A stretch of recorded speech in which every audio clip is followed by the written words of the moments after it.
This is the Extensionists, Conversations with Great Thinkers in Agriculture. I'm Toban Dyck. And I'm Whetter. I mean, we're doing extension because we value it. Farmers are still looking for information, even while governments have pulled away from the job of extension. Mm-hmm. So like you said, the need's there, and there's fewer people actually doing extension. And so we thought we'd jump into that. And we hope that sponsors recognize that this service that we're offering and give us some support. As much as we are doing that because we see a need and we have a passion for it, we're also doing it because we see a need among some of the groups that could be sponsors. And we see that they are also looking for new ways to extend. You know, if anybody else wants to step forward, we'd welcome their support as well.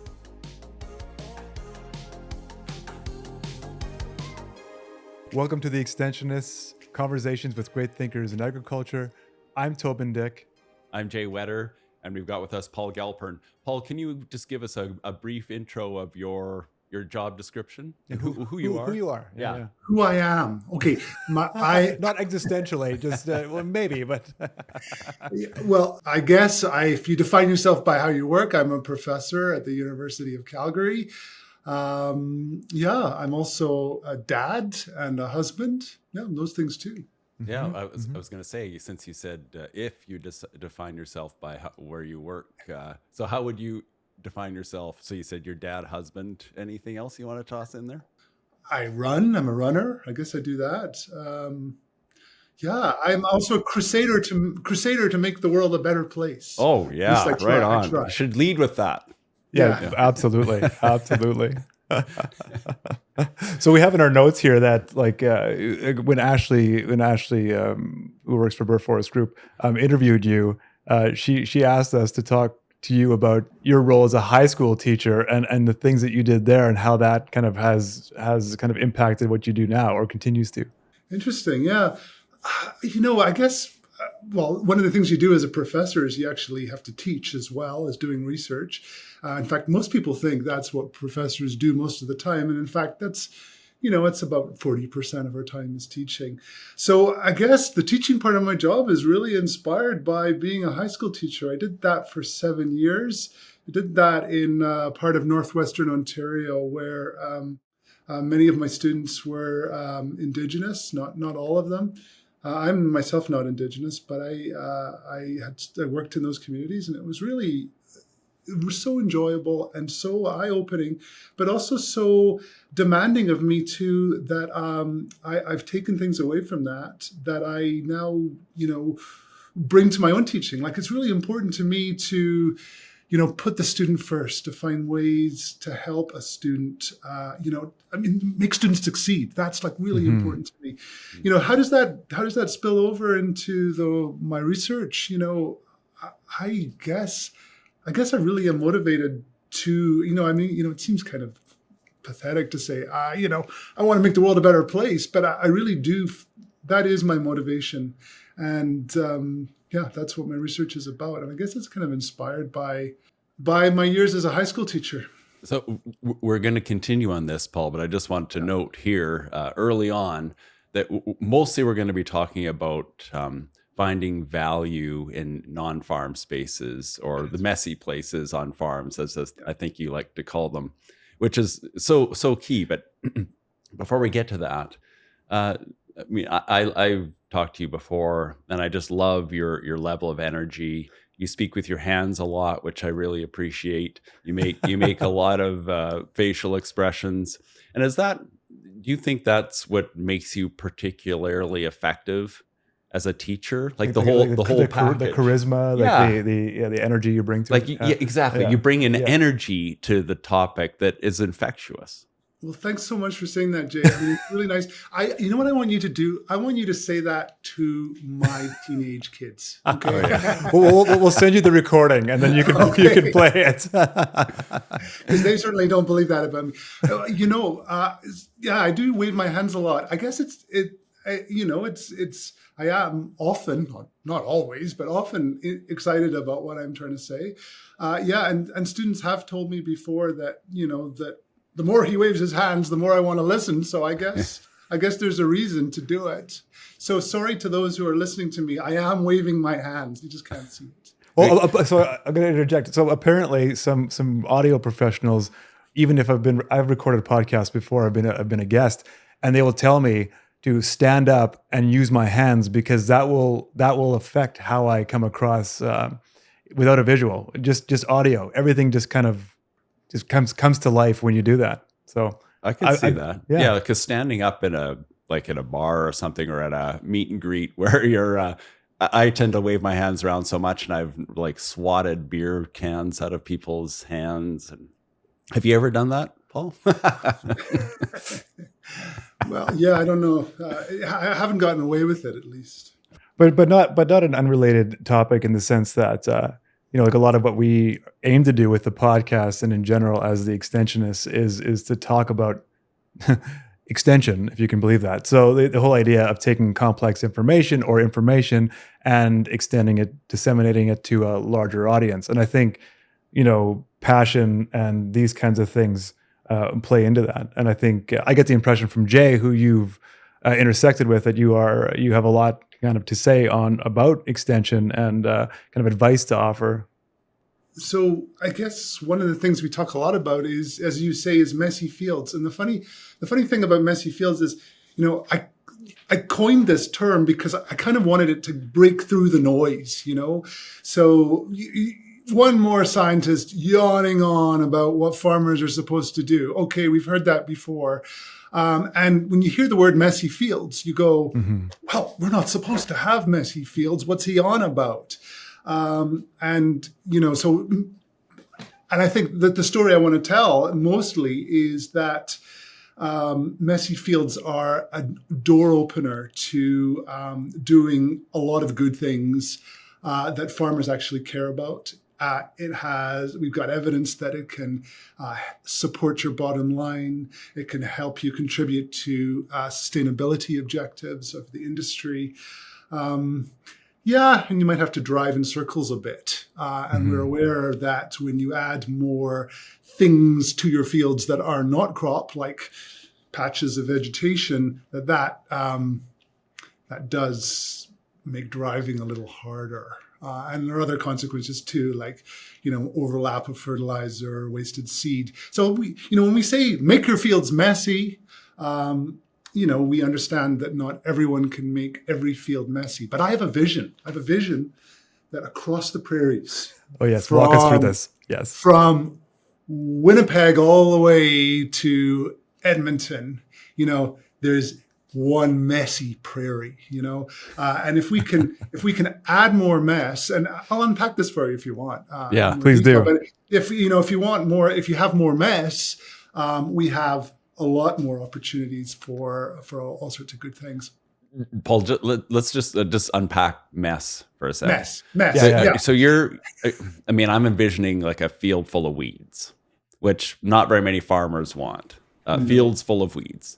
So what is messy to you? You're not talking necessarily about, those, say if you've got 160 acres, a quarter section. You don't mean like 140 acres of like weedy fields. You're not like growing kochia just because you're like, hey, look at all that kochia. Yes, success. That's messy. Paul wants this from me. Yeah. Right. So what? How do you define messy? What do we mean? Yeah, that's really important. Yeah. So we're talking about, to use the language of a scientist, we might call that non-crop vegetation areas. So parts of your fields that might have, grass species, might have wildflowers. They might be wetlands that haven't been seeded. They might be parts of the field that are too dry or too wet for various reasons to seed, and they have natural vegetation growing on them. Those areas are, and our research has shown, they are the, if you like, reservoirs. They're reservoirs for beneficial insects, for the good guys that spill over into the crop. The language we use is that these reservoirs, these non-crop vegetation areas, the mess, exports these beneficials into the crop, where you might have some hungry beetles that eat the eggs of your pests. You might have, if you're growing canola, you might have some bees and hoverflies that visit the flowering canola and improve your yields and your seed quality. That's what we're talking about with mess, and it's basically the home for these beneficial insects. But there's all sorts of other good stuff about this mess too. But let's deal with what you talked about there first, Jay. You talked about the bad stuff with the mess, and farmers are worried about the weeds. And of course they are. We don't want to create patches of weeds. That's why managing these non-crop vegetation areas is also really important. So planting the right grasses that outcompete the weeds, or mowing in the right way to minimize those weeds. Those are all important strategies. But like everything, it's a balance, right? So we're going to get something good from these areas. We're going to get these beneficials, and we've got to trade that off with the potential that there may be some weeds there. But on the balance, and the studies have been done, that these areas are not a major threat. They're not a major threat for weeds, and they're not a major threat for pests either. And so on the balance, as a source, if you like, for these beneficials, they're a winner. Go ahead, Toban. I mean, I'm going to just put my farmer hat on here. So I farm in southern Manitoba. When I think of mess, so is there what all falls under that category of mess? So say, for instance, like I have a field that has probably 20 acres of saline patches on it. So kochia grows there, overtakes the crop every July, every August. It overtakes the crop, and it's just kochia. So is there a sense of would that fall under kind of a messy space in the category as you see it? And then my second part of that question is there a threshold of in terms of restoring land to a growing position? At what point do you determine that it's a mess that's going to be beneficial overall, and when steps should be taken to bring it back into production? These are important agronomic questions, and I don't have easy answers for you. I mean, my research is primarily as in sustainable agriculture as an entomologist. So in terms of the agronomic management of these spaces, I'm not going to be able to give you an answer. But in terms of spraying them, I think if the weeds get out of control in an off-field area, then you spray them. You spray the weeds, right? Because the benefits of these places is still there. Even when you spray them, right? Because they're providing habitat for insects. But what also they're doing, and this is another piece that is particularly important, is that they're perennial. So that means that unlike the rest of the crop, which of course you have to reseed every year for plants to grow, you have grasses or shrubs on those areas which have deeper root systems. They come back year after year. Those places are also storing carbon in the soil. So that's increasingly with an industry that has net zero objectives in it. Farmers that sort of choose not to farm a place are actually, without thinking about it, are actually contributing to these net zero goals. Yeah, Paul, do you think like the primary objective for you in this work is that we hold on to those existing messy spaces, or did part of it go into adding mess? Like, would you, if you're a farm who just had this perfect, nice grid of land with no wetlands, no trees, it was just a nice big chunk of open farmland. Like you said, nice. You're already attributing value to this. Yeah, right. To the. Sorry. I'm just kidding. Yeah, true. Good point, Toban. But would you ever, prescribe planting some perennials or trees into that space as a benefit to the farm? Actually, this is what I really would have liked to talk about very first. Because the message I always like to get across first is that what needs to come first is farmer bottom lines. Yeah. So when thinking about sustainability and messy fields, I think the first thing we have to put on that list is farmer profitability and the farmer bottom line. So that's priority number one. So if the farmers aren't making money,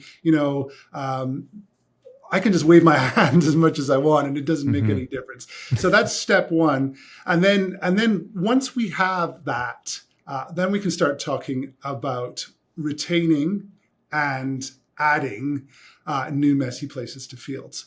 Now, I am really of the opinion, and I think our research is showing this, and I'll unpack that more for you in a sec, but I really think that we can have both. We can have farmers who win. We can make sure that their industry stays profitable, that they themselves are making a profit at what they do.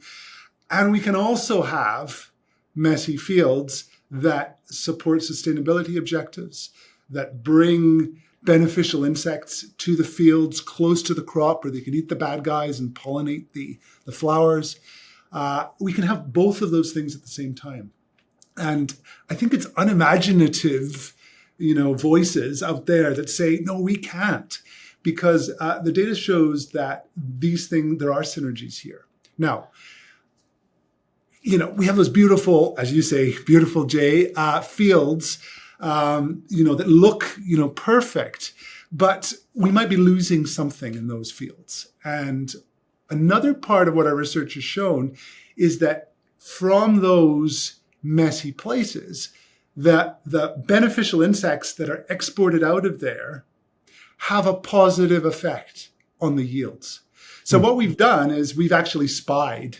We've spied on farmers' fields from space using remote sensing. So we got these satellites up there that it's data. Anyone can download it. We downloaded the data and we analyzed it. And we compared it to some precision agricultural data on the ground, so yield from farmers' combines. And we built these models. And we can show that when you're closer in the field, in the crop, to a messy place, your crop has a slightly higher yield. Now, what our work showed here was that slightly higher yield is, it's not going to make anybody rich. But what it does show is that these messy places are having a positive, not a negative effect overall. Okay, so that's really critical. Now, some of our work has shown that this positive effect is driven by the insects, the beetles, or the parasitoid wasps, or the bees that spill over from the messy areas. But, as any farmer will tell you, around a wetland, it's wetter. And in a dry year, that extra water is going to make your crop grow more. So, there are many factors. And what we call them is ecosystem services. They are the ways that nature benefits people. And if you want to get those ways that nature benefits people closer to your crop, you got to add mess. Paul, is there any amount of mess, 5% of the farm area, 25%? Have you got a number? Yeah. So that's a hard thing to do because it depends on so many factors, like, the soil, your local environmental conditions, how much rain you get. It might be even depend on the given year, how your crop responds to different conditions. So I can't give you a nice clean number, but I'm going to tell you that it is not a lot. So there is definitely a sweet spot that is somewhere between a field with nothing in it and a field that's covered in, trees. it's much closer to that field with nothing in it. Let's put it that way. So you do reach a point where, so much of your field is not in crop that, well, you're just losing money. But then there's also the other factor that, there's sort of a critical amount of other factors in the field that can actually reduce your yields. So we did look at this. We looked at this through 3 different lenses. As I say, we looked at it through the satellite data. We looked at it through insurance data across Alberta, across thousands of fields in Alberta. And we've also looked at it using just the precision yield alone. And there's definitely a sweet spot, and that's not too much, not too little, is what I can tell you right now, Jay. And Paul, are you engaging directly with producers with this message? Yeah, well, I mean, every opportunity I get, just like talking to you, I try and share the notion of mess. And how has that been received? Well, it certainly gets people attention, and that's the point. So get people starting to think about this, right? So, I don't pretend I'm going to convince everyone, but most farmers love the land, right? And getting something back from that land that helps your crop is, I think, totally aligned with most people's way of doing things. I don't know. What do you think? Yeah, well, you have a question. Well, I just wanted I think we all do. Observe or just note a conversation I had with a farmer in central Alberta once, and he told me that he's never sprayed for insects, and he's in a part of the territory within Alberta that is a messy area. I would say, lots of wetlands, lots of trees. I mean, so he's farming around a lot of these messy places, but then his theory was that it was this mess that contributed to this fact that he's never had to spray for insects. There was enough of that beneficial insect activity that there was kind of some sort of equilibrium happening. Does that sound something that is possible, Paul, based on your work? Well, it's not just possible. I mean, I think that's a very important factor. So what he observed, I think our data actually also supports. So really love to hear that story. It's great. Thanks for sharing it. I think so. One of the questions I have for you is, in your experience communicating with farmers, what has resonated the most? Like what kind of extension method or what's worked? Yeah. Okay, well, it's interesting. So, I'll maybe talk a bit about another project we're involved in a minute. But, for sure. One of the things that I think, I'll tell you what I don't think doesn't work. What doesn't work is you don't think doesn't work. Okay, I'll tell you what doesn't work. Okay. I'll tell you what doesn't work. Okay? Yeah. Let's like these darn scientists. Triple negative. These words. Yeah. So I'll tell you what doesn't work. It doesn't work to say, I'm standing with big business. Come, give me your data, farmers, because I work for big business. I think farmers don't trust, particularly voices like mine that are standing with the big business that stand to profit. I think farmers will listen to voices that come from the grassroots, and they listen to voices that come from one another too. So one of the things we've learned in our work is that we build relationships. We convince people to change their practices. If they're willing to do that, we do it person by person.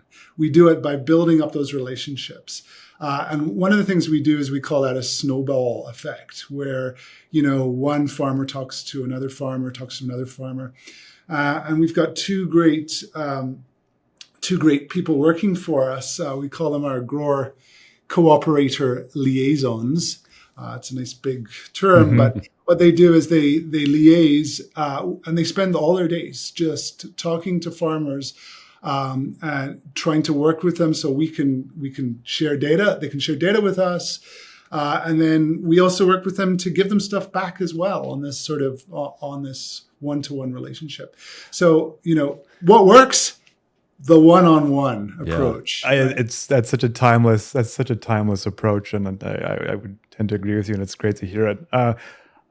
You mentioned many factors, and you've mentioned many factors, but you mentioned the phrase "many factors" when talking about beneficials, and I think again the farmer hat. I'm a relatively young farmer, or in whatever. I returned to the family farm kind of later on in life.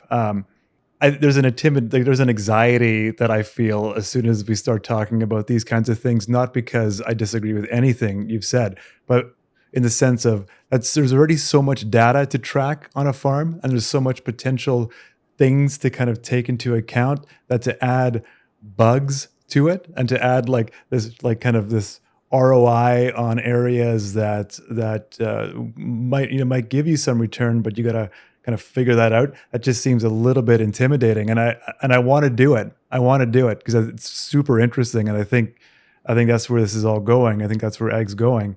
How would you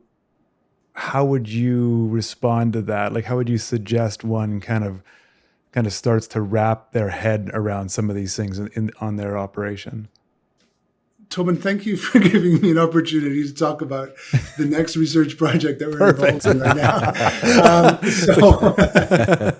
So this one I think farmers should really pay attention to. It's called the Prairie Precision Sustainability Network, and farmers can find out about it at prairiepsn.ca, and that's the website, prairiepsn.ca.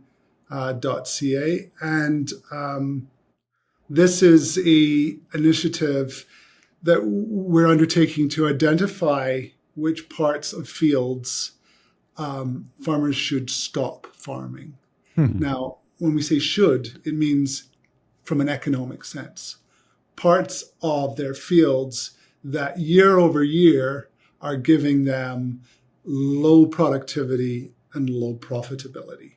So farmers who are already engaged in precision ag might have a monitor on their combine, for example. They're pulling in all this data, and some of them already do look at this data, and they see, oh, there's a red spot on my field, there's a green spot on my field.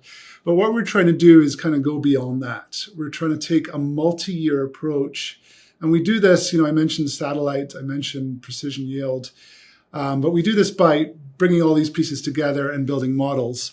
And this is where I have shout outs to my colleagues at the University of Saskatchewan, Steve Shirtliff, Christy Morrissey, both of whom are really involved in this this PPSN work. So when you ask how does a farmer add this, like this additional mental load, what we are doing is we're creating these free maps eventually that farmers, not available yet, but free maps that farmers will be able to look up and say, okay, this is what the model says. This part of my field is probably, losing me money 3 years out of 5. And it's only making me a little bit of money 2 years out of 5. So here's a place where maybe there's a good decision. Maybe this is where I say, I'm just going to stop farming this. Mm-hmm. So suddenly I don't have to worry about the beneficials anymore. I don't have to worry about the inputs there. I don't have to worry about the cost of inputs, the cost of seeds. And I just, I'm going to design that spot so I can drive around it. So actually, the answer to your question, Toban, is do less. And the less you do, the more you get from the beneficials.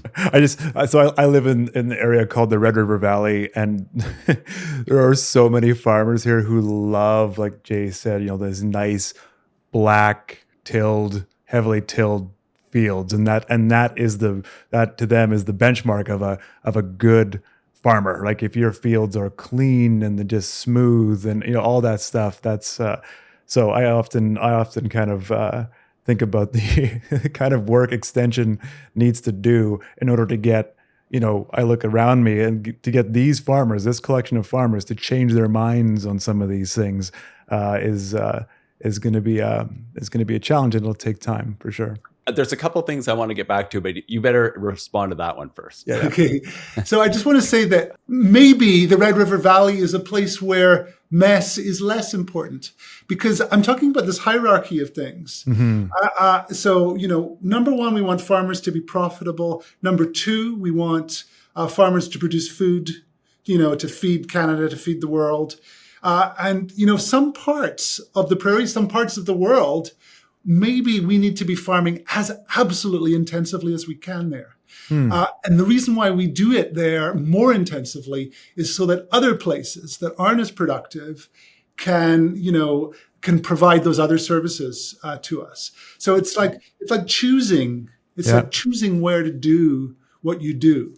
No, that's a good answer. I just want to follow up on this Prairie Precision Sustainability Network. And you said farmers can download maps. So does that mean the network knows what's going on individual farms, or do the farmers have to input some data first? Like, does the network have detailed farm maps, and where do those maps come from? Right, those are fabulous questions. So this is year 3 of it's going to be close to a 6 or 7 year project.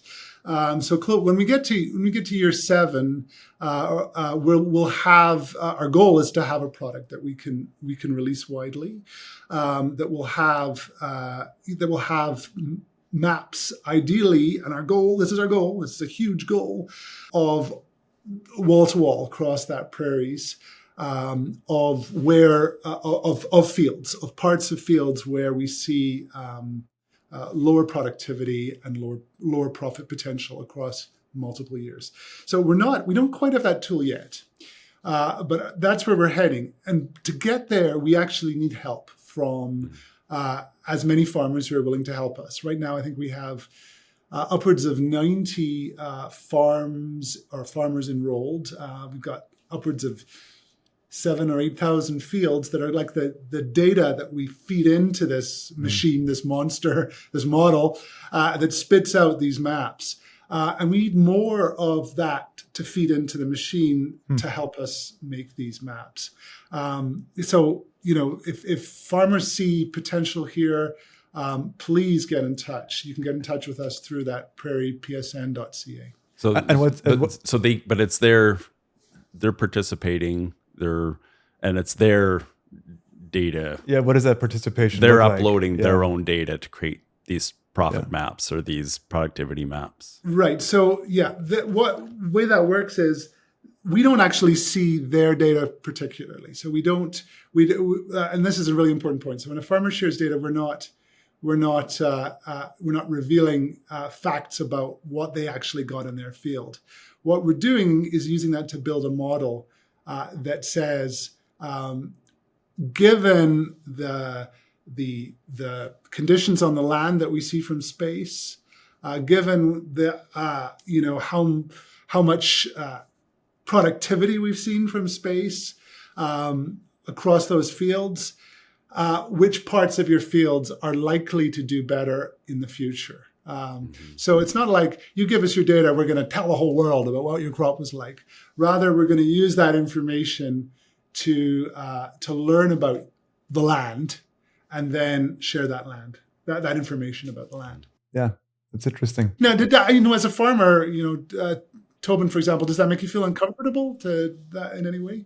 No, not in any way. My head always goes to, what does that look like for me? Like the idea of, is it just one more thing I need to do? What does participation look like? I always look for, a lot of these companies come up with new software that they want farmers to use that aggregates all their data and spits out recommendations. But the onus is on the farmer to then spend the hours inputting that data into these spreadsheets and give them years and years of your farm data, which is in principle I have no issue with. It's just finding the time to do it. So if participation is relatively simple and it's a matter of just me consenting to the group your research to use it, I'm all in. I think that's a fabulous approach. But I definitely look for that workload. How much is it going to take of me when it's already busy during the growing season?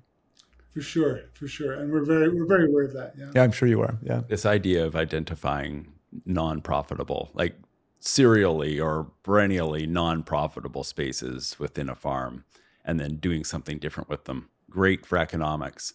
And again, like you said, Paul, possibly a nice spin-off for these environmentally beneficial areas. That's right. So that's where we're going with it. Then, so not only are we just making these maps that I was talking about, the phase we're working on now is we're trying to figure out what the best thing to do with these areas are. So let's say farmer finds on their field, this part is losing me money 5 years out of 7. What am I going to do with it? Well, I'm going to plant it in forage, for example, in a perennial forage, so that I don't have to worry about it. It becomes a habitat for beneficials. The roots extend deep down into the soil, and they store carbon. There's also the benefit of the regenerating the soil that happens over time when you take it out of production. So our goal now is to identify what are the best practices. What are what should we be advising farmers to plant there? Which blend of forages for where you are in which province? If the cause of poor performance is salinity, or it's moisture, or it's dryness because you're on an exposed knoll, whatever that is. What is the right blend and what is the right approach to help you quickly stop, seeding it and transform it into an opportunity? So go ahead. Oh no, I really like this. I was going to ask you. I have a note here on my notepad to ask you about the best species or plant mix for these spaces. If you are going to plan one, like you're suggesting, and is this something you know now, or is this going to evolve? All right. So first of all, if you want to do this, farmers listening, please call us because we want to do it with you. We will work with you right now to identify which parts of your fields have the potential. We could be talking 1, 2, 3, 4, 5 acres. It could be quite small relatively, that we help you remove from production, and we'll advise you on forage blends that are suitable for your location. Jay, we don't have an answer yet of which forage blends are going to be right in which situations, and that's a major part of our ongoing research. So we are, and that's why we need farmers interested in trialing this with us. Are you looking at trees as well, or is it more just perennial crop, or not crops, but plants? Yeah. Plants, yeah. Yeah. So we're working right now entirely with forages. Yeah. So we're going to stick to that now. Depending on where you are in the prairies, if you're in Manitoba or northern, central Alberta, and trees are obviously a factor too, but they're not part of our question right now. So you've been in Ontario, you've worked there, you have experience kind of with the diversity of Canada's landscape, and what have you noticed about the varying kind of attitudes farmers have towards their land? Or what have you, I don't need you to comment on that necessarily, but just take that lens and the regionality of it and that kind of approach with your experience across the country. Well, I mean, it's definitely different. There's real quite contrast for sure. Now, I mean, just as a traveler through that landscape, I mean, it's dramatic just how different things are. You go to southern Ontario and your fields are all way smaller. Even you just fly over it on a plane, you see that surrounding every field there's forests. And those are really important habitats for beneficials. They also store moisture that kind of spills over into the fields. Now, I mean, that's not possible in big parts of the prairies. That's why they're called the prairies. So you don't have the same kind of forest. I mean, you have the potential for that as you go up north, for example, into the Peace and north of Edmonton. But there's still, I guess, a different approach on the prairies, which is partly historical too. So you divided up this landscape into these huge townships and sections and quarter sections, which was never done, either in Ontario or in the Lower Mainland in BC. So you have these much larger parcels, and it was because you could as well. You could farm that kind of area. So if you go to Europe as well, let's bring Europe into the story too. Let's do it. Just talk about Canada. You bring Europe into the story, and their fields tend to be, on average, much smaller as well. So, field size is one of those major dimensions that I think differs across many systems, and it has a big impact. I think about this often when we talk about these kinds of things for farmers, to kind of change the way they view their own land. And for lots of farmers, I should say, this isn't a big stretch. They're happy to do it. They're excited by it, absolutely. But there is a segment of us who take a more kind of colonial approach to the land, and it's always something we need to tame and kind of control. So we don't think about necessarily bugs or these things kind of working together with them to create more valuable operation. It's always how, if the bugs are there and the benefits, it's always taming, it's always control and mastery over these things. And I like how ag is moving towards getting rid of that attitude, because that's just not the future. And I think our farms and sustainability will all benefit if we could kind of more of a working together, whether it's humans working together or humans working with bugs approach. So no, I value that. That's just a general comment. There's no question there. Sorry, Jay, but I just had to throw that in. Yeah. Well, Paul, I want to talk about your relationship with the farmers. I think when you first started this work, there was this notion that farmers wouldn't want to participate. Don't even bother trying to engage with farmers. But your experience was the opposite. Can you tell me where this notion that farmers might not be interested in participating, where that first came from, and then how you broke through? Yeah, wow, it is a profound question. I wish I had the recipe. I don't really know how we broke through, or are we breaking through, Jay? Maybe that might be the question. But you were told that farmers probably wouldn't want to help you. Is that right? Well, I mean, I think there's certainly a stereotype that was exposed to me, and I didn't believe it. I don't believe that every farmer is no interest in finding this middle ground, adjusting their practices slightly to minimize their impact and get the benefit of nature. What's the magic? I don't think there is a secret sauce. I think it's just appealing. I think it's just appealing to people's, real side, right? I would agree. I would agree with that. Yeah. And so did you, these number of farmers who you now have a research connection with, did it start with you doing a presentation and then them coming up to talk to you after, or were you driving, or your two engagement people driving farm to farm? Liaisons, pulling in and knocking on the door and saying, hey, my favorite food is salad. Which we did learn about you, Paul.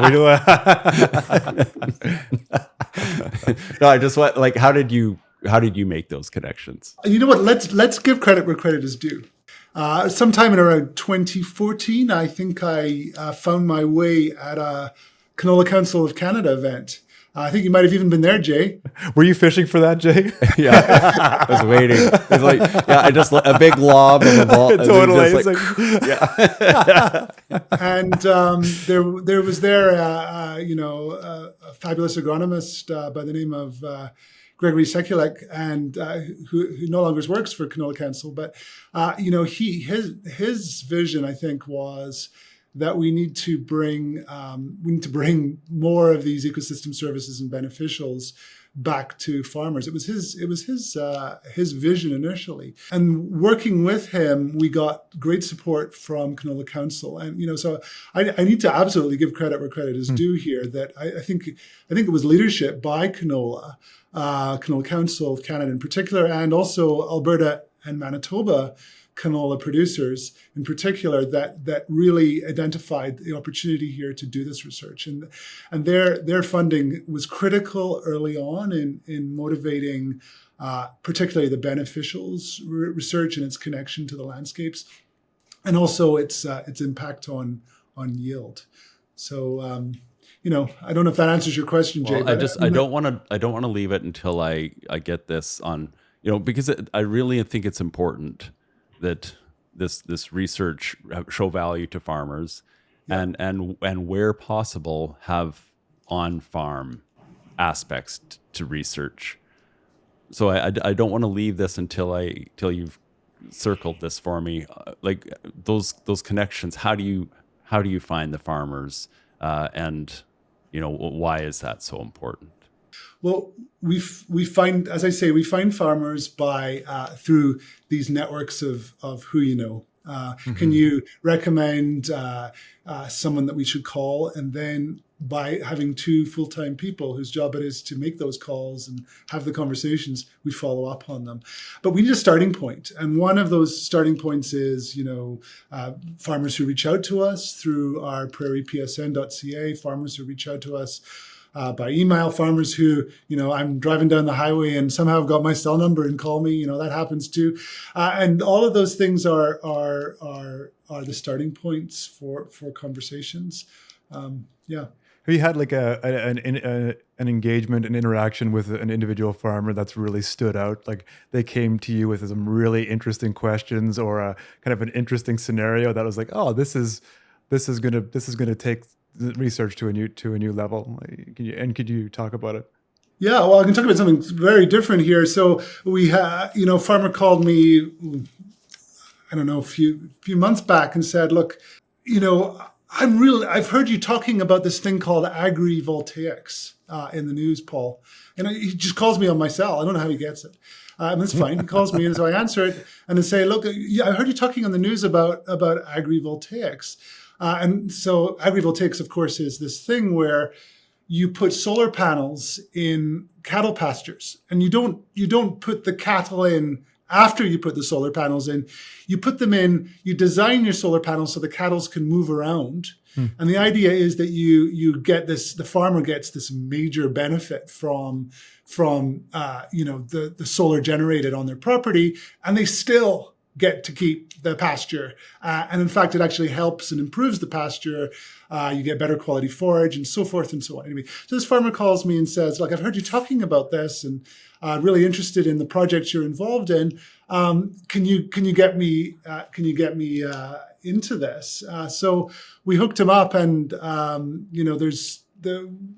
working with various companies here that are trying to bring these kind of panels to ranchers. So that's an example of and it's also a research opportunity as well. So we can go to these properties and actually measure and see how are the cattle doing, how is that forage doing, what's happening there.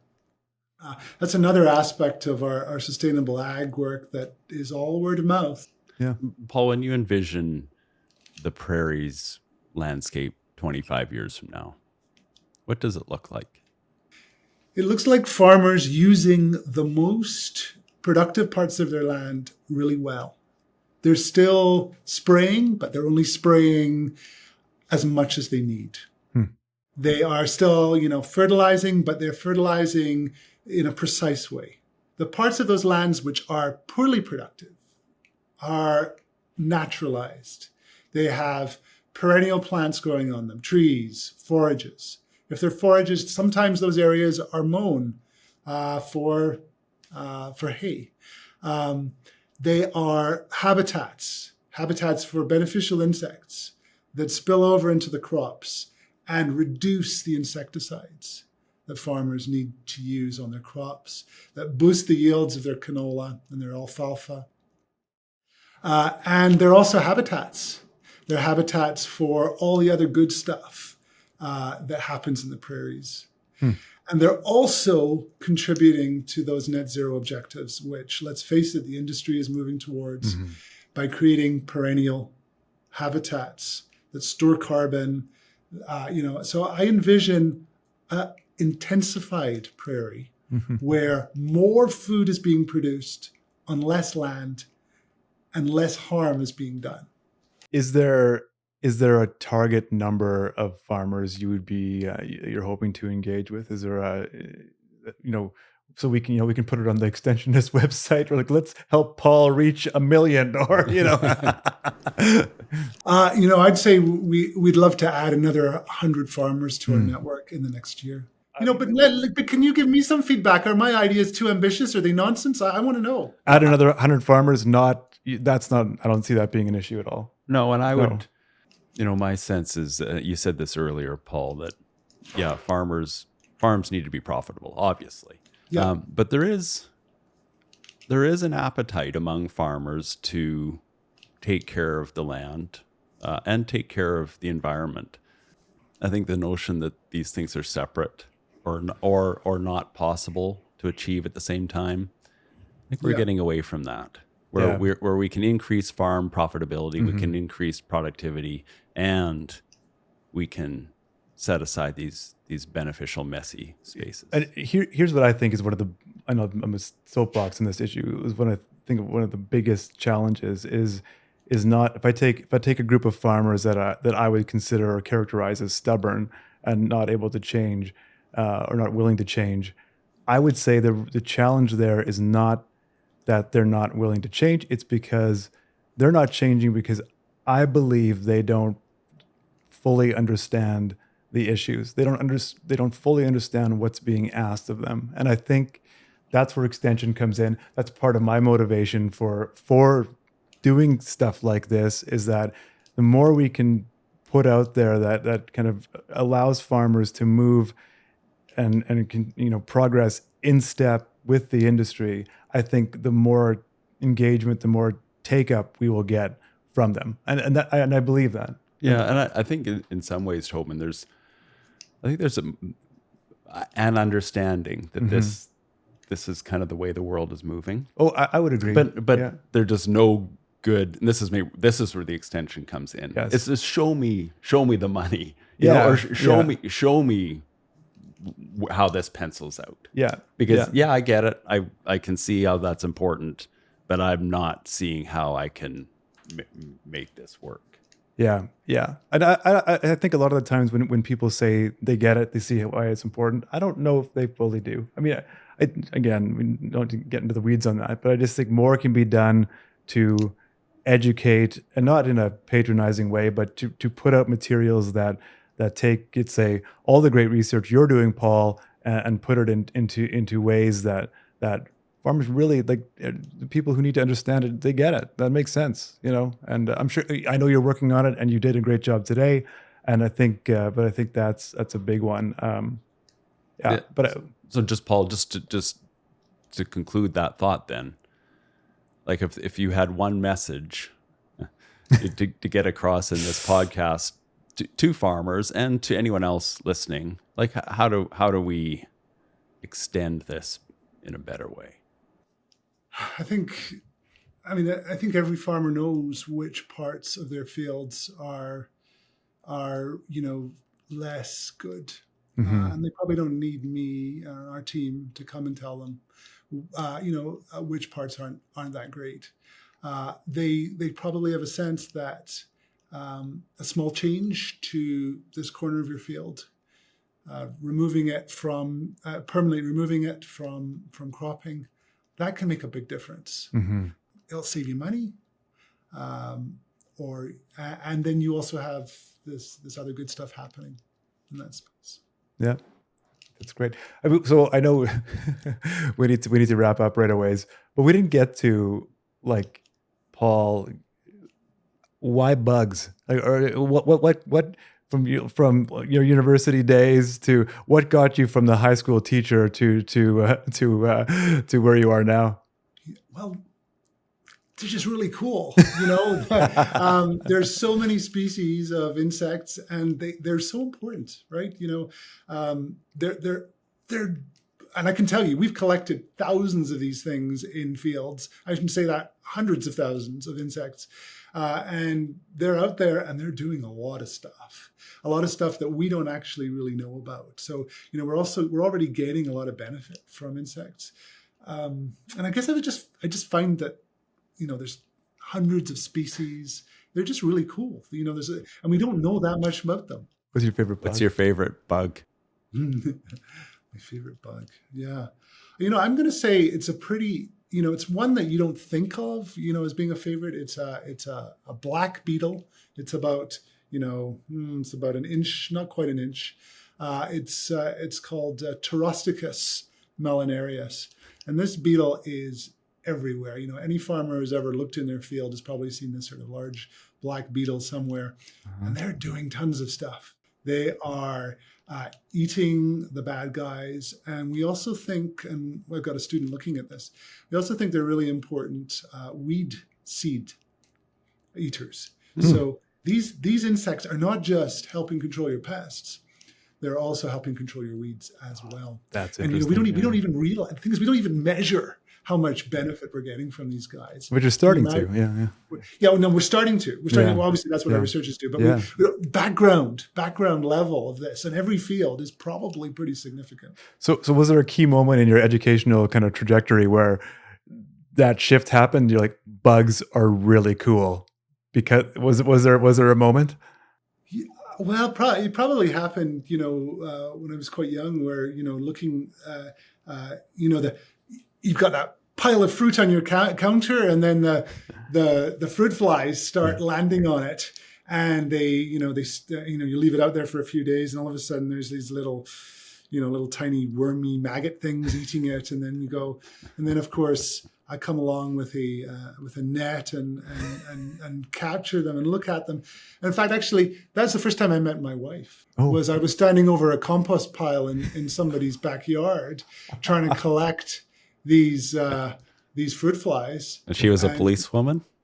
Right. You were called by the local 7-Eleven to it's loitering.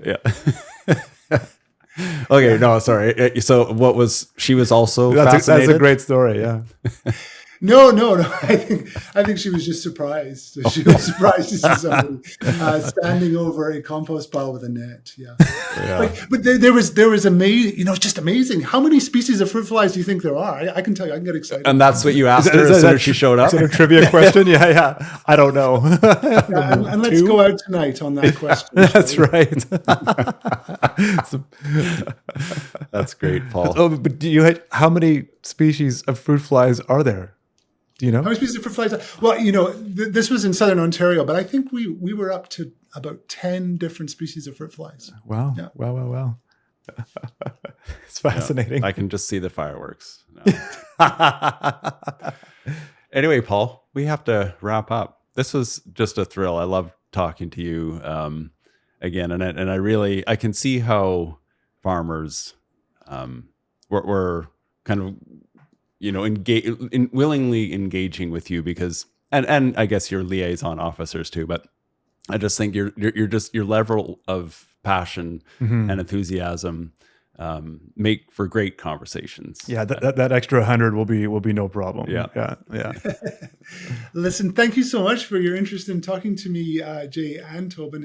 I really enjoyed having an opportunity to talk to you guys, and I also hope that those listening to me, you don't think I'm out of my mind. Not at all. I think there's a lot of hope out there. It was a pleasure to meet you. Thanks again. I had a lot of fun talking to Paul. Very, very interesting. Like the whole bugs thing is just, it's kind of mind blowing for me because it is, when he said many factors, it's like, yeah, that is many factors. You think of all of the things that kind of have to come together to create a good crop or need to come together to create an even better crop. And you add bugs yet in there. That's like, oh yeah, interesting. And I think when you can lead with the importance of profitability, when you're, especially when you're engaging with farmers, it's a pretty critical opening. And then that, reduces some sort of notion that how far out there is this idea? Okay, you actually care about my profitability. Good. Okay, tell me what you have to say. Yeah. No, I think that is like that's the hook, right? That Yeah. get some listening. I did like the approach that like there's nothing better than one-on-one in terms of extension, and I think that's a key takeaway. I would say. And I mean, not practically possible with all farmers, but I think he said about you have one-on-one with a few is a snowball. Yeah, right. That's so right. Then you don't have to talk to everybody, but if you can talk to 100 or 200 key people, yeah, then the idea is that this message or this idea snowballs. Mm-hmm. Yeah, the whole idea, and I like that too, because it's like I've heard that. I've chatted with boards, and they talk a lot about that as well. Where it's about groups and researchers extending their information, but it's also about being aware of where conversations are happening and kind of having that snowball effect, understanding that there's networks of farmers that have huge WhatsApp threads with each other, right? Mm-hmm. That are like can be like 30, 40, 50 farmers big, and they have their own side conversations. They're sharing information on a regular basis, right? And so that's huge, right? Mm-hmm. I didn't mean, of course, to have social media, but I think some of those other channels where it's not like I can't plug into that WhatsApp group, right? It's just a group. So that importance of the snowball or the potential reach is quite huge. What's your favorite insect? Well,